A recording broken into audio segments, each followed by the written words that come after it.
If you ask a local where to find the best sea view in a public housing estate, 9 out of 10 will give you the same answer. Waterfall Estate, perched on the southern cliffs of Faceless. It commands the most panoramic sunset in Victoria Harbour. From their windows, residents look out over Telegraph Bay and Lamma Island. At night, the lights of Chung Chau twinkle in the distance. They call it commoner's luxury. But what if I told you that this breathtaking scenery is built directly on top of a central mass grave? When construction began in 1968, this land was known as Kai Lung Wan. History tells us it was a cemetery spanning the Qing dynasty to the Republican era. In 1874, a catastrophic typhoon struck Hong Kong. It claimed over 1,000 lives.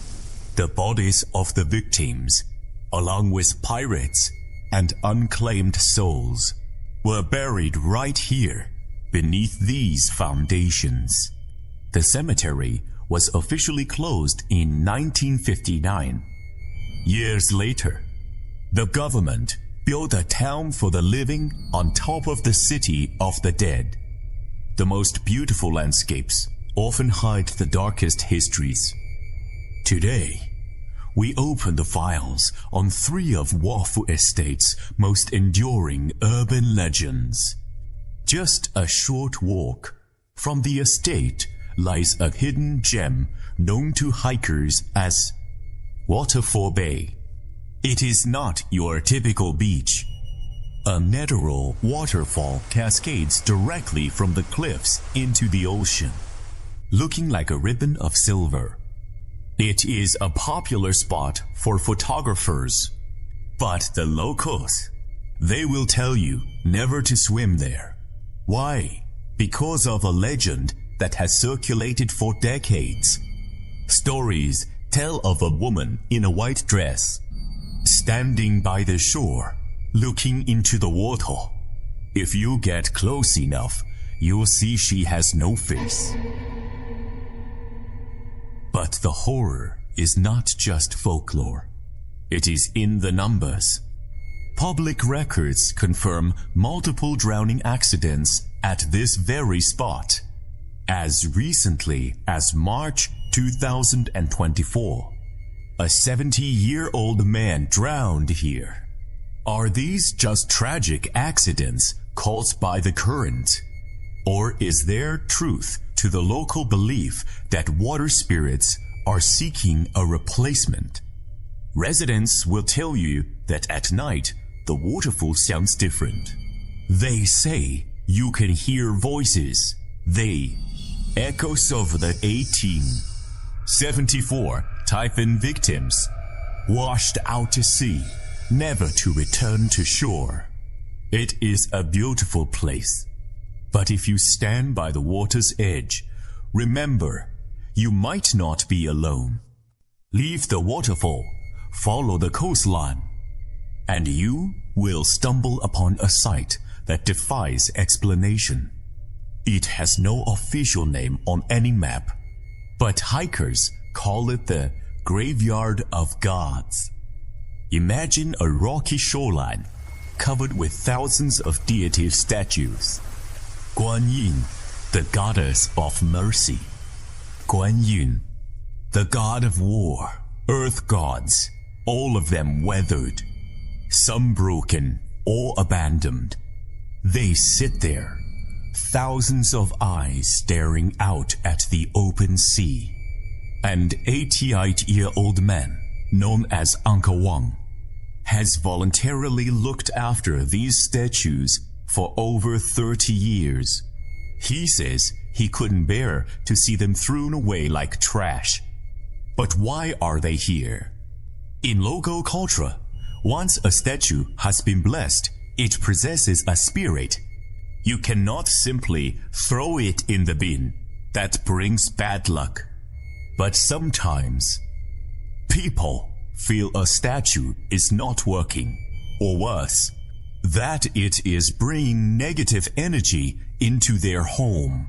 Too afraid to destroy them, they bring them here, one by one, year after year, until it became an army of unwanted gods. Standing before them, you feel a strange contradiction. These guards are meant to protect us. But when thousands are abandoned in one desolate place, is this holy ground? Or is the energy here too chaotic for even the gods to control? The first two stories might be rumors, but this next one is a physical reality you can see with your own eyes. At a bus stop on Joaquin Street, there is a strange concrete structure. It sits right next to the commuters.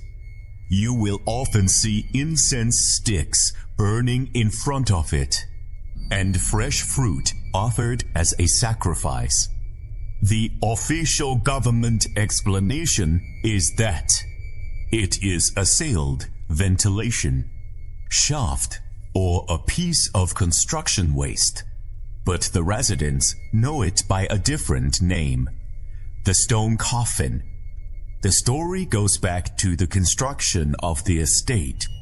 Workers discovered a coffin-shaped object while digging the foundation. They tried to move it, but as soon as they touched it, chaos ensued. Workers fell ill. Heavy machinery malfunctioned without reason. Fear spread through the construction site. A spiritual master was called in, and his advice was simple: do not move it. The occupant is angry, and so it remains. Roads were built around it. The bus stop was built next to it. In a city where land is more valuable than gold, this one object has remained untouched for over 50 years. It stands as a silent monument, stalemate between modern engineering and the spirit world. A reminder that some things are better left undisturbed. Waterfall Estate, a place of stunning beauty, resting on a history of tragedy.